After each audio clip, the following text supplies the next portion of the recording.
Being institutionalized has changed my life because I have learned how to control many parts of myself while being locked up. I have actually learned you cannot win nothing in this world going around being angry. I have respect now towards other people. I know how to talk to people while being locked up. You basically just learn the ways of living life, but some people take it for granted. At Camp Scott, the juveniles are remanded to custody. They live here for the entire length of their sentence. They eat, sleep, have recreation, go to school, everything here on campus. Oftentimes, our students miss a lot of school on the outs. We call it the outs, in the community.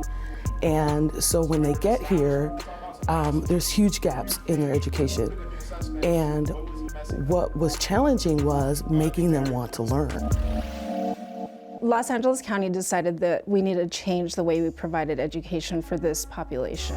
There was a lot of behavior issues with the students, and so this was a camp that was identified, the girls' camp, as a place to start that change.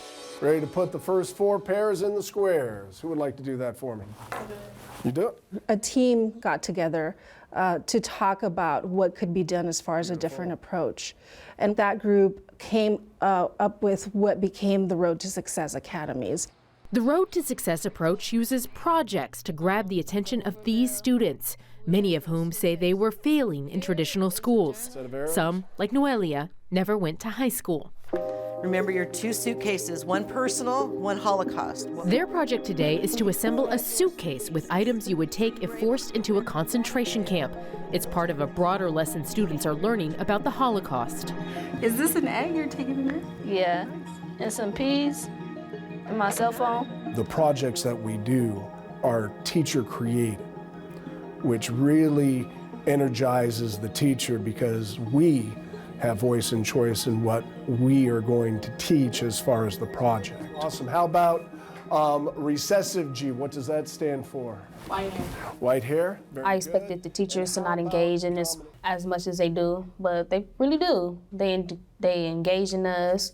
We do a lot of projects. Honestly, I'm glad that I really came here because if I was out, I would not have come to school at all. Students who never wanted to learn anything come here and go, why isn't this how school is on the outs? Road to Success started here at Camp Scott in 2010. It's since expanded to this boys' camp, Camp McAuliffe, as well as juvenile halls and camps throughout Los Angeles County.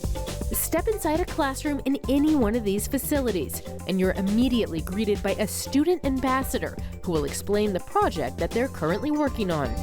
Hi, nice to meet you. My name is Noelia, and in our school we do project-based learning. When we were designing Road to Success, we wanted the ownership to be with the students. So when community members or guests come in, all the adults back off, and the students will take you around as a guide.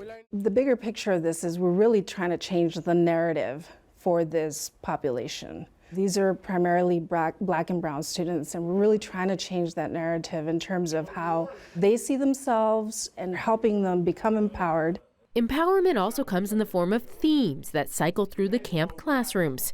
Among the themes are power, hope, social responsibility, and transformation.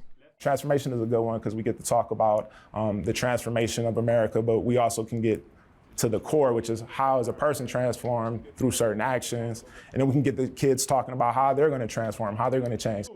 Diashawn Banks has been a teacher at this boys' camp for 11 years. He says Road to Success puts an emphasis on the emotional needs of his students in a way that did not exist before. The social emotional part of RTSA is really big, and that's not hard as a teacher. It's kind of the things we're supposed to do anyway. Ask the kids how they're doing. How was your day? How was the dorm? So just real life talks with the kids, treating kids like individuals and not like, a group of criminals or anything like that. I have to change my ways, change certain ways. I can't do the same thing I was doing a year ago, 2 years ago.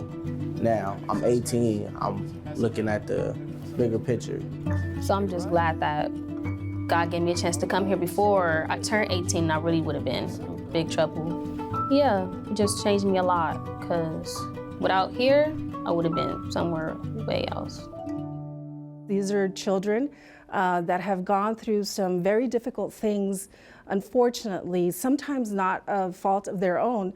Yes, they've made wrong decisions, but they're incredible. They're highly intelligent.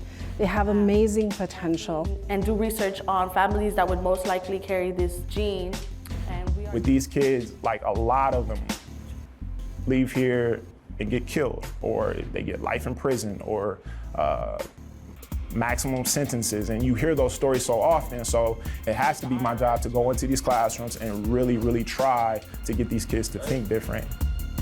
I think this is where I'm supposed to be. I think God placed me here to talk to these kids the way they need to be talked to.